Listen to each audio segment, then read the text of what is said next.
তৃতীয় শতাব্দীর মুজাদ্দিদ ইমাম নাসাই চতুর্থ 100 বছরের মাথায়, ইমাম বাইহাকি পঞ্চম 100 বছরের মাথায়, ইমাম গাজালি ষষ্ঠ 100 বছরের মাথায়, ইমাম ফখরুদ্দিন রাজি গৌসুল আজম আব্দুল কাদের জিলানী সপ্তম 100 বছরের মাথায়, ইমাম তকিউদ্দিন সুবুকি রহমতুল্লাহ আলাইহি অষ্টম 100 বছরের মাথায়, ইমাম ইবনে হাজার আসকালানি রহমতুল্লাহ আলাইহি নবম 100 বছরের মাথায়, ইমাম জালালউদ্দিন সুয়ুতি রহমতুল্লাহ আলাইহি দশম 100 বছরের মাথায়, মুল্লা আলী কারি রহমতুল্লাহ আলাইহি 11তম 100 বছরের মাথায়, হযরতে মুহিউদ্দিন আওরঙ্গজেব 12তম 100 বছরের মাথায়, শাইখে মুহাক্কিক আলাল ইতলাক শাহ আব্দুল হক মুহাদ্দিস দেহলভী রহমতুল্লাহ আলাইহি 14তম 100 বছরের মাথায়, আলা হযরত আজিমুল বরকত পরওয়ানায়ে শাম্মে রিসালাত আশিকে মাহে নবুয়ত ইমাম আহমদ রাজা খান ফাজিলে বেরলভী রহমতুল্লাহ আলাইহি আর 15তম 100 বছরের মাথায় মুজাদ্দিদ হিসেবে যার আগমন হয়েছে, মাদার জাত আল্লাহর ওলি, আল্লাহ যাকে স্পেশালি পাঠিয়েছেন, খাজা চৌরবির দোয়ায় যিনি এসেছে, হযরতে আখুন শাহর পাওয়ার নিয়ে যিনি এসেছে, হযরতে সদর শাহর পাওয়ার নিয়ে যিনি এসেছে, আল্লামা সিরিকুটির ফয়েজে যিনি এসেছে, গৌসে পাকের বেলায়েতের নজরে যার আগমন হয়েছে, 15 শতাব্দীর মুজাদ্দিদের নাম হলো আল্লামা সৈয়দ মুহাম্মদ তৈয়ব শাহ কিবলা রহমাতুল্লাহ আলাইহি। আল্লাহওয়ালা ব্যক্তির চ্যালেঞ্জটা কি? যদি আপনি প্রশ্ন করেন তাহলে আমরা কোরআনকে জিজ্ঞেস করব, কোরআন বলো একজন মুমিনের প্রতিদিনের চ্যালেঞ্জ কি, একজন মুসলমানের প্রতিদিনের চ্যালেঞ্জ কি, যেটা তাকে মোকাবেলা করে জিততে হবে। উত্তর আসবে ইন্নাল্লাযীনা ক্বালু, জোরে বলেন না সুবহানাল্লাহ, আরো জোরে বলেন সুবহানাল্লাহ। নিশ্চয়ই যারা বলে রব্বুনাল্লাহ, আল্লাহ আমাদের রব, সুবহানাল্লাহ, অতঃপর তাদের চ্যালেঞ্জ হলো সুম্মাস্তাকামু, ওই কথার উপরে অটল থাকা। দুনিয়া ইদর উদর হয়ে যাক, ফিতনা আসুক, ক্ষমতা পাল্টাক, সমাজ অন্যরকম হয়ে যাক, দেশ আরেক রকম হয়ে যাক, কিন্তু মুমিন 1400 বছর আগে আমার নবীর দিয়ে যাওয়া যেই সিস্টেম, যে ঈমান, সাহাবায়ে কেরামের দেখানো পথ, আহলে বাইত রাসূলের দেখানো পথের বাইরে এক বিন্দু চলতে পারবে না। ঠিক কিনা? কথা ধরে বলেন। অটল থাকতে হবে, অটল, খুব দ্রুত, জিস্ট, সারমর্ম। অ্যাজ এ স্টুডেন্ট আমি যখন জামিয়াতে ক্লাস 7-এ পড়ি, আমি বাড়ির জন্য কাঁদতাম যে বাড়ি চলে যাব, বাড়ি চলে যাব। কিন্তু জামিয়ার একজন ক্লাস টিচার যিনি ছিলেন, ক্লাস 7-এ যিনি প্রথম ঘন্টা করাতেন, ইকু অফ করো, লো বাড়াও, ইকু অফ করো, লো বাড়াও, উনি প্রতিদিন হাজিরা ডাকতেন আমার উস্তাদ প্রথম ক্লাসে, এবং একদিন না আসলে বেতের বাড়ি দিতেন, 2 দিন না আসলে বাবাকে ডাকাতেন, 3 দিন না আসলে অধ্যক্ষের কাছে পাঠাতেন। এই শাসনটা করেছেন বলে বাকি 6 ঘন্টা ক্লাস ঠিকভাবে হয়েছে। কথা জোরে বলেন না, ঠিক কিনা বলেন না। প্রথম ঘন্টায় যিনি ক্লাস টিচার, উনার দায়িত্ব, আমরাও ক্লাস টিচার বর্তমানে, বাকি 6 ঘন্টা এই ছেলে যেন লেখাপড়া করে, ক্লাসে থাকে, এটা এনশিওর করা। সেম এই পৃথিবীর এই ক্লাসটার ভিতরে যেখানে 72 ফেরকা, যেখানে ভয়ঙ্কর ফিতনা প্রতিদিন আসতেছে, এই ফিতনাগুলো থেকে মুসলমানদেরকে, ইমানদারদেরকে, আল্লাহওয়ালাদেরকে রক্ষা করার জন্য আল্লাহ প্রত্যেক 100 বছরের মাথায় একজন ব্যক্তিকে পাঠায়। জোরে বলেন সুবহানাল্লাহ। যাকে বলা হয় মুজাদ্দিদ। হাদিস, ইন্নাল্লাহা ইয়াবআসু লিহাযিহিল উম্মতি আলা রাসি কুল্লি মিয়াতি সানাতিন মান ইউজাদ্দিদু লাহা দীনাহা। আল্লাহ প্রত্যেক 100 বছরের মাথায় একজনকে পাঠায়, যিনি চলমান সংকট, আকীদার সংকট, ইমানের উপরে সংকট, মুহাব্বতের উপরে সংকট, নবী প্রেমের উপরে সংকট, সাহাবায়ে কেরামের মুহাব্বতের উপরে সংকট, আহলে বাইত রাসূলের মুহাব্বতের ব্যাপারে বাধা, এই সমস্ত কিছুকে যিনি নিজের ইলম দিয়ে, নিজের যোগ্যতা দিয়ে, বেলায়ত দিয়ে, সুজাত দিয়ে, ফাহাম দিয়ে, কোরআন হাদিস দিয়ে যিনি সবগুলোর সমাধান দেন, নতুন রাস্তা বানান না, নবীজির দিয়ে যাওয়া রাস্তাটাকে সংস্কার করেন, তার নাম হলো মুজাদ্দিদ। জোরে বলেন 100 বছরে একজন। তো আমরা কত ভাগ্যবান, প্রথম 100 বছরের মাথায় মুজাদ্দিদ যখন 61 হিজরিতে কারবালার মাঠে ইয়াজিদি ফিতনা আহলে বাইতের রাসূলের সাথে বেয়াদবি করেছে, যখন এই ইয়াজিদি ফিতনা ছড়িয়ে পড়েছে, তখন মদিনা মুনাওয়ারা থেকে আমার নবীর সিল নিয়ে মুজাদ্দিদ হিসেবে আবির্ভূত হয়েছেন প্রথম শতাব্দীতে, যার নাম ওমর ইবনে আব্দুল আজিজ। জোরে বলেন সুবহানাল্লাহ।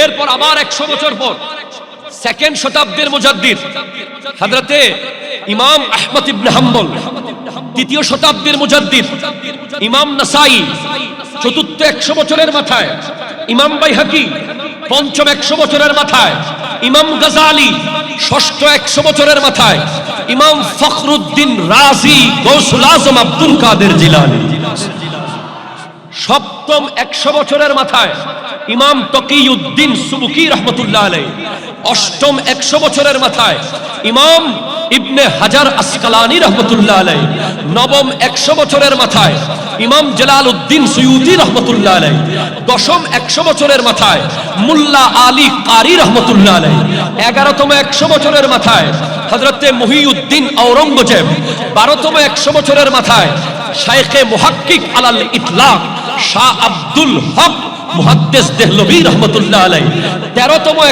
14তম 100 বছরের মাথায় আলা হযরত আজিমুল বরকত পরওয়ানায়ে শাম্মে রিসালাত আশিকে মাহে নবুয়ত ইমাম আহমদ রাজা খান ফাজিলে বেরলভী রহমতুল্লাহ আলাইহি, আর 15তম 100 বছরের মাথায় মুজাদ্দিদ হিসেবে যার আগমন হয়েছে, মাদার জাত আল্লাহর ওলি, আল্লাহ যাকে স্পেশালি পাঠিয়েছেন, খাজা চৌরবির দোয়ায় যিনি এসেছে, হযরতে আখুন শাহর পাওয়ার নিয়ে যিনি এসেছে, হযরতে সদর শাহর পাওয়ার নিয়ে যিনি এসেছে, আল্লামা সিরিকুটির ফয়েজে যিনি এসেছে, গৌসে পাকের বেলায়েতের নজরে যার আগমন হয়েছে, 15 শতাব্দীর মুজাদ্দিদের নাম হলো আল্লামা সৈয়দ মুহাম্মদ তৈয়ব শাহ কিবলা রহমতুল্লাহ আলাইহি।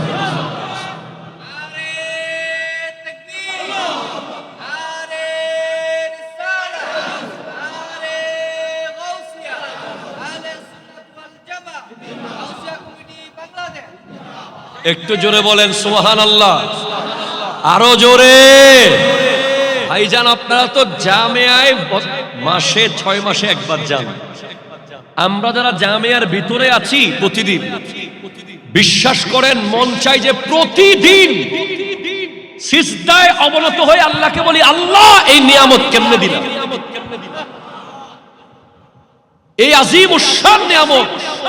আমাদের বাপ দাদা, আমাদের পূর্বপুরুষ কারা সিজদা করেছিল আল্লাহর দরবারে, কার সিজদা কবুল হয়েছিল আল্লাহর দরবারে, যে এই সিরিকুটের বাদশা বাংলাদেশকে বাছাই করে নিয়ে।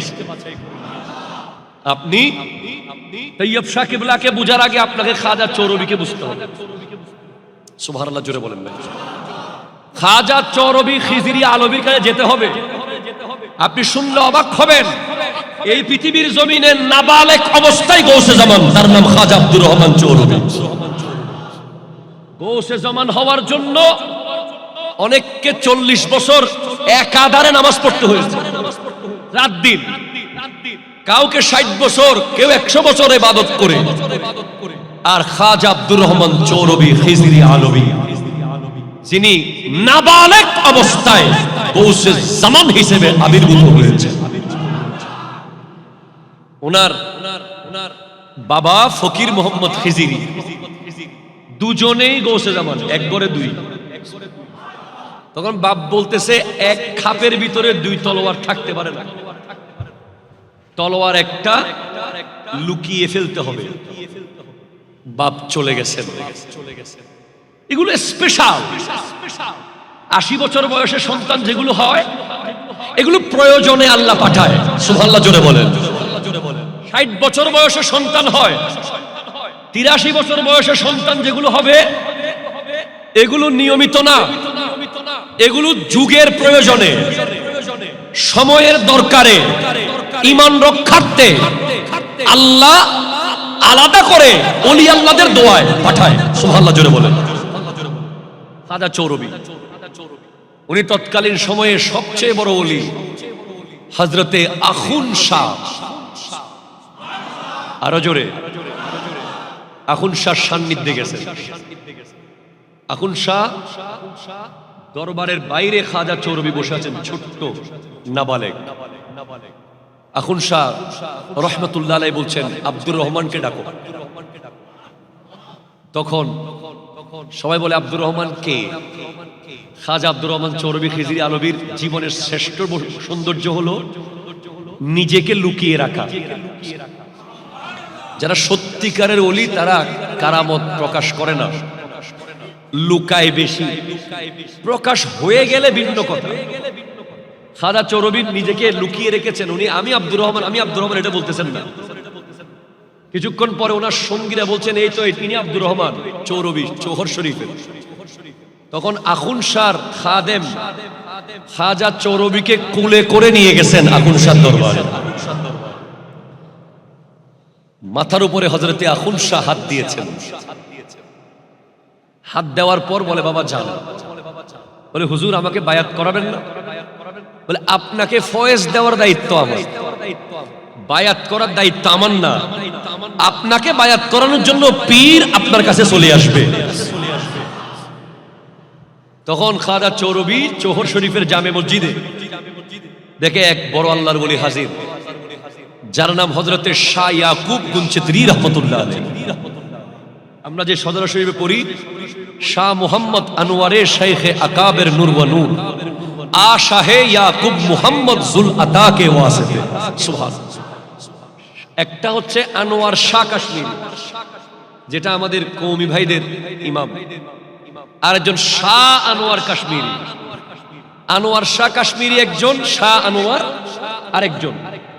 শাহ আনোয়ার হলেন খাজা ফকির মোহাম্মদ খিজিরির পীর, খাজা চৌরবির বাবার পীর, সুবহানাল্লাহ বলেন।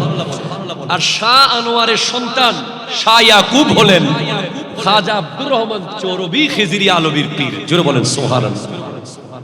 এই যে আখুন শাহর ফয়েজ, প্লিজ আপনারা আমার দিকে, প্রতিটা সেকেন্ড ঘড়ির কাঁটা ধরে রাখতে পারতেছি না। খাজা হযরতে ইয়াকুব গুনচিতরির ফয়েজ, ইয়াকুব গুনচিতরি রাহমাতুল্লাহ আলাইহি বায়াত করানোর লগে লগে কাদেরিয়া, চিশতিয়া, নকশবন্দিয়া, সুরওয়ারদিয়া, তাইফুরিয়া, আবুল উলাইয়া সমস্ত তরিকতের সব খেলাফত দিয়ে দিয়েছেন খাজা চৌরবি। হুজুর মাত্র আমি আসলাম, বায়াত হইলাম, এখন খেলাফত? বলে তুমি মুরিদ হইতে আসো নাই, মুরিদ বানাইতে আসছো, তাড়াতাড়ি দিয়ে দিই। এমন আরেকটা ঘটনা হচ্ছে আলা হযরতকে নিয়ে। আলা হযরত ইমাম আহমদ রেজা খান ফাজিল বেরলভী রাহমাতুল্লাহ আলাইহি পীরের দরবারে যাওয়ার আগে পীর ঘর থেকে বের হয়ে গেছে, রাস্তার মোড়ে চলে আসছে পীর। মুরিদরা বলতেছে খাদেমরা হুজুর কোথায় যাচ্ছেন? বলে আমার দরবারে একজন আশিকে রাসূল আসতেছে, আমি এখান থেকে খুশবু পাচ্ছি। হযরতে আলে রাসূল মারহারাবি রাহমাতুল্লাহ আলাইহি উনি রাস্তার মোড়ে দাঁড়িয়ে আছেন আলা হযরতের জন্য। আলা হযরতের সাথে রাস্তার মোড়ে দেখা, হুজুর আপনি হুজরা থেকে রাস্তায় কেন? বলে আপনি যে আসতেছেন আমি নবী প্রেমের খুশবু পাচ্ছি রাস্তা থেকে। বায়াত করানোর লগে লগে খেলাফত আলা হযরত। বলে হুজুর এত তাড়াতাড়ি খেলাফত? বলে আপনি শুকনা লাকড়ি হয়ে আসছেন, আগুন জ্বালালে ধরতেছে, আগুন জ্বালালে ধরে যাইতেছে। এই খাজা চৌরবি খিজিরি আলবী যিনি হলেন ওলিউল উম্মি, সুবহানাল্লাহ বলেন। আমার নবী হলেন নবিউল উম্মি, আর খাজা চৌরবি হলেন ওলিউল উম্মি, সুবহানাল্লাহ। উম্মি মানে আল্লাযী লা ইয়াকতুবু ওয়া লা ইয়াকরাউ, যিনি লেখেন না, যিনি পড়েন না। আমাদের দেশে অনেক বেয়াক্কল আলেম আছে, লেখাপড়া জানে না ঠিক মতো, তারা বলেন উম্মি মানে নিরক্ষর বলে, নাউজুবিল্লাহ জোরে বলেন। উম্মি মানে নিরক্ষর না, উম্মি হলো সমস্ত অক্ষরের মা, জোরে বলেন সুবহানাল্লাহ। যিনি লেখেন না, যিনি পড়েন না। আমার নবী লেখেন না, পড়েন না, লেখান পড়ান। খাজা চৌরবিও সেরকম, কিন্তু খাজা চৌরবি খিজিরি আলবি আমাদেরকে নবী প্রেম শিখাচ্ছেন। আমাদের দেশে অনেকে আছে যারা নবীকে নিজের মতো বলে, ঠিক কিনা কথা বলেন? তাদেরকে শিখাচ্ছেন যে আমি আব্দুর রহমান চৌরবির এত পাওয়ার আল্লাহ দিছে, মাওলা আলীর ইলমের ফয়জ আমাকে দেওয়া হয়েছে। আমি আলিফ বা তা সা জিম হা খা দাল পর্যন্ত না পড়লে কোনো অসুবিধা ছিল না, শুধু দাল পর্যন্ত পড়ে 30 পারা আরবিতে কিতাব লেখা অসম্ভব। 17 বছর মাদ্রাসায় পড়ে 1 পৃষ্ঠা আরবি লিখতে খবর হয়ে যাচ্ছে, আর উনি দাল পর্যন্ত পড়ে 30 পারা আরবিতে কিতাব লিখেছেন, 17টা কিতাব লিখেছেন আরো। তো কেমনে বলে দাল পর্যন্ত কেন পড়লেন? দাল পর্যন্ত না পড়লেও তো চলতো। বলে পড়েছি যে কারণ আমার নবী এক অক্ষরও পড়ে নাই, আমি অন্তত এক অক্ষর পড়ে নবীর সাথে যেন বিয়াদবি না হয়। উনি নবী, আমি গোলাম, জোরে বলেন সুবহানাল্লাহ। নবী এক অক্ষরও পড়েন নাই আর কোন ওস্তাদের কাছে পৃথিবীতে। আমিও যদি এক অক্ষর পড়া ছাড়া এত এলমের মালিক হয়ে যায়, এটা অনেকে নবীর কাছাকাছি সন্দেহ করতে পারে। এই ভয়ে নবীজির শানে যেন বেয়াদবি হয়ে না যায়, উনি আলিফ থেকে দাল পর্যন্ত করে বুঝিয়েছেন নবী নবী হ্যায়, গোলাম গোলাম হ্যায়।